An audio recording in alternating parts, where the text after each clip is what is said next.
నమస్తే welcome to BCN news నేను విజయలక్ష్మి ముందుగా ముఖ్యాంశాలు తల్లికి వందనం పథకాన్ని ప్రతి విద్యార్థికి అందజేస్తాం ఇందులో ఎలాంటి సందేహం లేదన్న మంత్రి నారా లోకేష్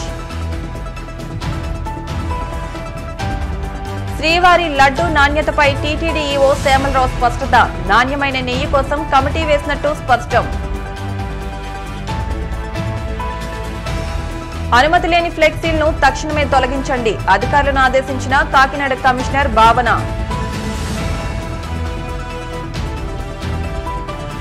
కేంద్ర బడ్జెట్లో ఏపీకి అన్యాయం జరిగిందన్న సిపిఎం నాయకులు నెల్లూరు నగరంలో చేపట్టిన నిరసన ర్యాలీ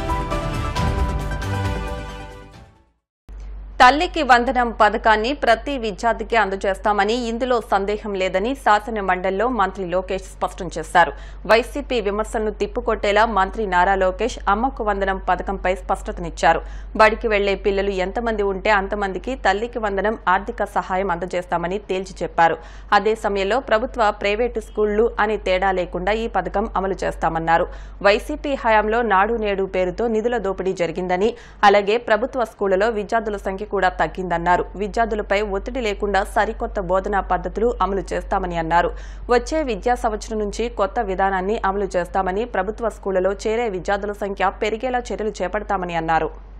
ఎన్డీఏ ప్రభుత్వం అధికారంలోకి వచ్చే ముందల చాలా స్పష్టంగా ఎంతమంది బిడ్డలు ఉంటే అంతమంది బిడ్డలకి ఇస్తామని హామీ ఇస్తాం జరిగింది. ఆ హామీకి మేము కట్టుబడి ఉన్నాం. రెండో అంశం అధ్యక్ష, అందుకే గైడ్ లైన్స్ రూపొందించడానికి కొంచెం సమయం కావాలని అడిగాం. నేను కూడా ఇది కొంచెం సీరియస్గా తీసుకుంటున్నా. మంత్రులందరితో కూడా మేము చర్చిస్తున్నాం. గతంలో జరిగిన లోటుపాట్లు జరగకూడదనేది మా లక్ష్యం. మీరన్నట్టు గతంలో 15,000 రూపాయలని, తర్వాత అది కాస్త నెక్స్ట్ ఇయర్ 14,000కి అయింది, తర్వాత 13,000కి అయింది. 1,000 రూపాయలు టీఎంఎఫ్ అన్నారు, ఇంకో 1,000 రూపాయలు ఎస్ఎంఎఫ్ అని అది డబ్బులు తీసుకుంటాం జరిగింది. అంతేకాకుండా ఎలిజిబిలిటీ క్రైటీరియా కూడా మార్చడం జరిగింది అధ్యక్ష. గ్రామాలు వచ్చే గల 5,000 రూపాయలు నెలకు వస్తే ఆటోమేటిక్గా వాళ్ళు ఎలిజిబుల్ అనేది, 5,000 కన్నా తక్కువ వస్తే ఎలిజిబుల్ అన్నారు. అట్లా మళ్ళీ దాన్ని మార్చారు. భూమి కూడా అది కూడా మార్చారు. దాని తర్వాత ఎలక్ట్రిసిటీ కన్జంప్షన్ విషయంలో కూడా కొన్ని నుస్ఖలు జరిగినాయి. ఇంతేకాకుండా పాదయాత్రలో కూడా నేను అనేక మందిని కలిసినప్పుడు వాళ్ళు చాలా స్పష్టంగా మేము ఇప్పుడు అప్పు చేసి ఒక 4 వీలర్ 4th హ్యాండ్ బండి కొన్నాం అంటే 30,000 రూపాయలు 40,000 రూపాయలు పెట్టి ఒక స్కార్పియో కొనుక్కున్నాం. ఇమీడియట్గా తీసుకున్న వెంటనే మా తెల్ల కార్డు పోయింది, దానివల్ల మాకు రావాల్సిన సంక్షేమ కార్యక్రమాలన్నీ పోయినాయని వాళ్ళు నాకు చెప్తాం కూడా జరిగింది. ఇది కూడా మేము డిస్కస్ చేస్తున్నాం. ఎందుకంటే గ్రామ సచివాలయ వార్డు సచివాలయాలు స్వామి గారి కింద ఉంది, మళ్ళీ ఆర్టీజీ నా కింద ఉంది. మీ ఇద్దరం కూర్చుని డేటాని కూడా ప్యూరిఫై చేయాలి, పకడ్బందీగా ఇది అమలు చేయాలనేది లక్ష్యంతో మేము చేస్తున్నాం అధ్యక్ష. సో మీకు ఎలాంటి సందేహం అవసరం లేదు. అర్హులు ఎంతమంది ఉన్నా ఇవ్వాలనేదే ఎన్డీఏ ప్రభుత్వం లక్ష్యం. అది మేము సాధిస్తాం. రెండోది, ఇది బోత్ ప్రభుత్వం ప్రైవేట్ పాఠశాలలకు వెళ్ళే విద్యార్థులకి వర్తిస్తుంది. ఇంకో పక్కన పెద్దలు అన్నట్టు అధ్యక్ష 2019 నుంచి 24తో పోల్చితే ప్రభుత్వ పాఠశాలలో సుమారుగా 72,000 మంది విద్యార్థులు తగ్గారు అధ్యక్ష. ఇది కూడా మేము చర్చిస్తున్నాం. ఎందుకంటే నాడు నేడు కార్యక్రమం ద్వారా వేలాది కోట్ల రూపాయలు ఖర్చు పెట్టిన విషయం వాస్తవం. కానీ ఎందుకు విద్యార్థులు తగ్గారు? గత ప్రభుత్వం సిబిఎస్ఈ తీసుకొచ్చింది. సిబిఎస్ఈ మళ్ళీ బోర్డ్ ఎగ్జామ్స్ అని పెట్టారు. తర్వాత ఐబీ గురించి ప్రస్తావించారు. టోఫుల్ గురించి కూడా ఒక ప్రశ్న ఉంది, దాని గురించి కూడా మాట్లాడతారు. కానీ నిర్ణయాలు తీసుకున్నప్పుడు, విద్యా రంగంలో నిర్ణయాలు తీసుకున్నప్పుడు చర్చించాల్సిన అవసరం ఉంది. యూనియన్లతో మాట్లాడాలి, ఉపాధ్యాయులతో మాట్లాడాలి, అందరినీ కూర్చోబెట్టి ఆమోద్యమైన పరిష్కారం వెతకాల్సిన అవసరం ఉంది అధ్యక్ష. నీ జర్క్ రియాక్షన్ తీసుకోవాల్సిన అవసరం లేదు. అందుకే మీరు చూస్తే నేను మంత్రి కరెక్ట్గా ఈ రోజుతో నెల అయింది నేను ఛార్జ్ తీసుకుని. నేను కూడా అధికారులు చెప్పేది ఒకటి, రాబోయే సంవత్సరం ఏం చేయబోతున్నాం రోడ్ మ్యాప్ వేద్దాం, అందరితో చర్చిద్దాం, సంఘాలు అందరినీ కూర్చోబెడదాం, మాట్లాడదాం, వచ్చే సంవత్సరం నుంచి అమలు చేద్దాం. నాకు నచ్చింది కనుక ఇది ఇద్దాం, నాకు నచ్చలేదు కనుక ఇది తీసేద్దాం అనేది కరెక్ట్ కాదు. చర్చించిన తర్వాత నేను నిర్ణయం తీసుకుందాం అనేది ఒక లక్ష్యంగా మేము పెట్టుకున్నాం. పెద్దలు వెంకటేశ్వర గారు అన్నట్టు వాస్తవం, ప్రభుత్వ పాఠశాలలో అడ్మిషన్స్ తగ్గుతున్నాయి, అంటే ఎలాంటి సందేహం లేదు. ఒక పక్కన ఎన్డీఏ ప్రభుత్వం రిక్రూట్మెంట్ కూడా చేస్తుంది. మీరు చూసారు, దాదాపు 16,000 మంది ఉపాధ్యాయుల రిక్రూట్మెంట్కి మేము తొలి అడిగేసాం. అది మేము నెక్స్ట్ అకాడమిక్ ఇయర్కి మేము పూర్తి చేస్తాం. కానీ ఇంకో పక్కన చూస్తే దాదాపు 11,000 పాఠశాలలో 10 కన్నా తక్కువ మంది విద్యార్థులు ఉన్నారు. ఎందుకున్నారు, ఎలా అడ్మిషన్స్ పెంచాలి, నాణ్యత ఎలా పెంచాలి, అసెస్మెంట్ ఎలా చేయాలి, టెక్నాలజీతో జోడించి ఎలా చేయాలి, first grade, second grade, third grade, pressure లేకుండా సిస్టమేటిక్ ఎట్లా చేయాలనేది కూడా మేము చర్చిస్తున్నాం. పక్క రాష్ట్రాల్లో కూడా ఏం జరుగుతుందో మేము చూస్తున్నాం. అటు ఉత్తరప్రదేశ్లో ఒక మోడల్ ఉంది, ఢిల్లీలో ఒక మోడల్ ఉంది, పక్క రాష్ట్రాల్లో కూడా ఏం జరుగుతుందో అందరం చర్చిస్తున్నాం. అధికారులు కూడా ఒక టీం వేసాం, వాళ్ళు కూడా వెళ్ళి చూస్తున్నారు. వాళ్ళు నివేదిక ఇచ్చినా నేను కూడా వెళ్ళాలనుకుంటున్నా. వెళ్ళి ఏం చేస్తున్నారో మోడల్ చూసి మన రాష్ట్రానికి కరెక్ట్ మోడల్ ఏంటనేది రూపొందించి అది మీ ముందర పెట్టి అందరు అభిప్రాయాలు తీసుకున్న తర్వాత మళ్ళీ ఆంధ్ర రాష్ట్ర ప్రజలు తల్లిదండ్రులు ముందర పెడతా వాళ్ళ అభిప్రాయాలు సేకరించిన తర్వాతనే వచ్చే academic TTD EO Shyamala Rao Tirumala laddu నాణ్యతపై కీలక విషయాలు వెల్లడించారు. శ్రీవారి లడ్డూ నాణ్యతపై ప్రత్యేక దృష్టి పెట్టామని అన్నారు. ఈ మేరకు నాణ్యమైన నెయ్యి వినియోగిస్తున్నట్టు తెలిపారు. నెయ్యిపై నిపుణుల కమిటీ ఏర్పాటు చేసినట్టు స్పష్టం చేశారు. ఈ కమిటీలో 4 నిపుణులు నియమించినట్లు చెప్పారు. క్వాలిటీ నెయ్యి కోసం టెండర్లో ఎలాంటి అంశాలు చేర్చాలనేది ఈ కమిటీ సూచిస్తుందని అన్నారు. నెయ్యి నాణ్యతపై నివేదిక ఇవ్వాలని కమిటీని కోరినట్లు చెప్పారు. అలాగే ప్రస్తుతం నెయ్యిని సరఫరా చేస్తున్న సప్లయర్స్ ను పిలిచి క్వాలిటీని సరఫరా చేయాలని ఆదేశించారు. చెప్పారు. మనం వాడే నెయ్యి, ఆవు నెయ్యి ఏదైతే వాడుతున్నామో ఆ క్వాలిటీ ఇంప్రూవ్ అవ్వాలి. ఆ క్వాలిటీ ఇంప్రూవ్ అయ్యేదాకా మనం ఏం చేసినా సరే పెద్దగా ఇంప్రూవ్మెంట్ ఉండదు అనేది వాళ్ళు చెప్పడం జరిగింది. ఆ విధంగానే కొన్ని శాంపిల్స్ తయారు చేస్తే అది కరెక్టే. తర్వాత ఈ కౌగి ప్రొక్యూర్మెంట్లో ఏమిటి ఇష్యూస్ అనేది చూస్తే కొన్ని బేసిక్ ఇష్యూస్ ఉన్నాయి. వాటిని అడ్రస్ చేస్తే కానీ మనకి కౌగి అనేది క్వాలిటీ అనేది ఇంప్రూవ్ కాదు. ముఖ్యమైనది ఏంటంటే మనకి ఇక్కడ ల్యాబ్ ఫెసిలిటీ సరిగ్గా లేకపోవడం అనేది ఒక ముఖ్యమైన లోపం.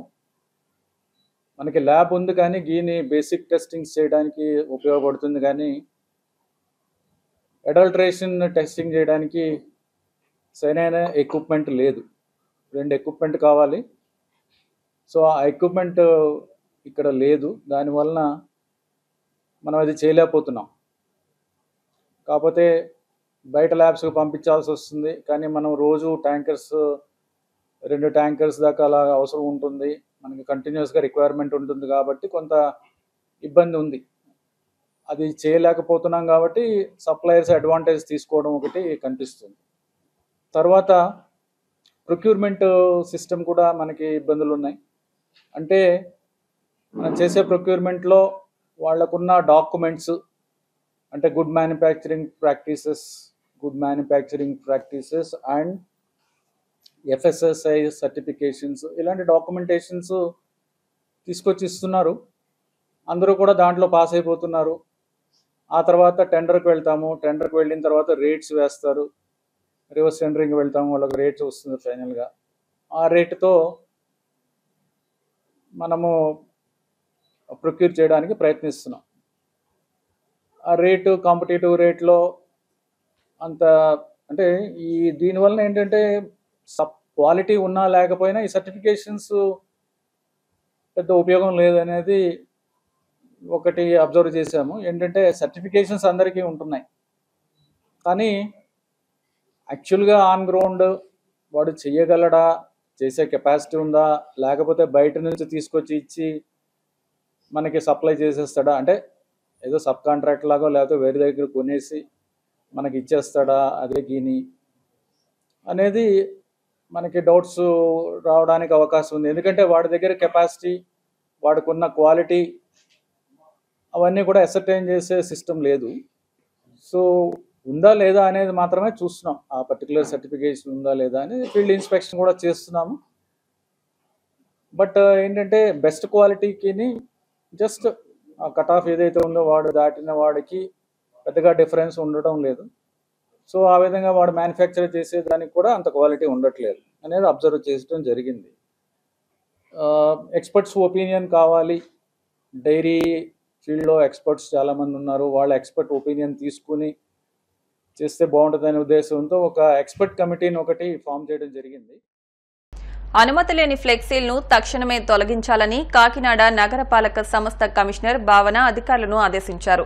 స్వచ్ఛతా వారోత్సవాల్లో భాగంగా వెంకట్ నగర్ ప్రాంతాల్లో ర్యాలీ నిర్వహించారు. ఈ సందర్భంగా కమిషనర్ మాట్లాడుతూ నగరపాలక సంస్థ అనుమతి లేని ఫ్లెక్సీలను తక్షణమే తొలగించాలని టౌన్ ప్లానింగ్ విభాగాన్ని ఆదేశించారు.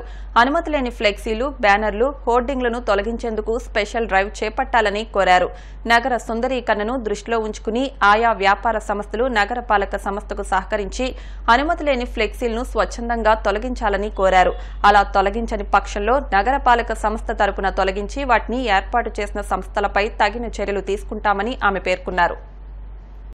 స్వచ్ఛ వారోత్సవాలు సెలబ్రేషన్స్ లో వచ్చేసాను. So today is Thursday and in the agenda it was told to clear flexies, unauthorized flexis which are not authorized, any advertisement which is not authorized by KMC. So we have chosen this 1 kilometer stretch and that we are removing, and we are going on a drive now for next 4 to 5 weeks. We will make Kakinada a flexi free city where no unauthorized flexi will be permitted at all. This applies to all the flexis which have not taken permission from KMC. In a drive mode, next 4 to 5 weeks by September end, we will achieve this mission. కేంద్ర బడ్జెట్లో ఏపీకి అన్యాయం జరిగిందని నెల్లూరు నగరంలో CPM నిరసన rally చేపట్టింది. అనంతరం గాంధీ విగ్రహం వద్ద ధర్నా నిర్వహించారు. కేంద్ర బడ్జెట్లో ఆంధ్ర రాష్ట్రానికి తీరని అన్యాయం జరిగిందని, పోలవరం ప్రాజెక్టుకు 15,000 కోట్ల అప్పు ప్రకటించడం దుర్మార్గమని, ఆ నిధులను గ్రాంట్గా ఇవ్వాలని అన్నారు. అమరావతి రాజధాని నిర్మాణానికి నిధుల కేటాయింపు లేదని, కడప స్టీల్ ప్లాంట్, రామాయపట్నం, ఓడరేవు రైల్వే జోన్ ఊసే లేదని అన్నారు. ప్రజా పంపిణీ వ్యవస్థ, ఆహార ధాన్యాలు, ఎరువులు, పెట్రోలు, డీజిల్, గ్యాస్ సబ్సిడీలపై కోత విధించడం దుర్మార్గమని అన్నారు. ప్రభుత్వ రంగ సంస్థలను విక్రయించి 50,000 కోట్ల రూపాయలు సేకరిస్తామని, ఇది సామాన్యుల వ్యతిరేక బడ్జెట్ అని అన్నారు. రాష్ట్ర ప్రభుత్వం కేంద్రంలోని ఎన్డీఏ ప్రభుత్వానికి బదన చేయడం మానుకోవాలని, నిధులను రాబట్టేందుకు కృషి చేయాలని అన్నారు. ప్రపంచ బ్యాంకు దగ్గర నుంచి వివిధ సంస్థల నుంచి ఆర్థిక సహాయం చేస్తాం, ఆర్థికంగా ఆదుకుంటాం అంటే 15,000 కోట్ల రూపాయలు అప్పిస్తే ఆ అప్పు కోసం ఈరోజు జబ్బలు సర్చుకుంటా ఉన్నారు. నిజంగా బుద్ధి ఉండాలి. అసెంబ్లీలో ఈరోజు మాట్లాడుతూ ఉన్నారు 15,000 కోట్ల రూపాయల నిధులు ఇచ్చారని చెప్పి. అవి రుణమా నిధులా ప్రకటించాలా? నిజంగా నిధులు గానైతే, గ్రాంట్స్ గానైతే మనం సంతోషిస్తాం. అన్ని పత్రికల్లో వచ్చింది, టీవీ ఛానల్స్లో వచ్చింది. కనీస ఇంకిత జ్ఞానం మీకు లేదా అని చెప్పేసి అడుగుతా ఉన్నాం. 15,000 కోట్ల రూపాయలు అప్పిస్తే గ్రాంట్ ఇవ్వకుండా ఆ 15,000 కోట్ల రూపాయలు గ్రాంట్ ఇచ్చి దానికి అదనంగా మరో 15,000 కోట్ల రూపాయలు అప్పిచ్చి రాష్ట్ర ప్రభుత్వం మరో 15,000 కోట్ల రూపాయలు పెట్టుకుంటే ఒక 45,000-50,000 కోట్లతో పోలవరం పూర్తవుద్ది. 15,000 కోట్ల రూపాయల అప్పుతోటి అప్పు చేసి పప్పు కూడు తిందాం అనుకుంటుంది ఈరోజు ప్రభుత్వం.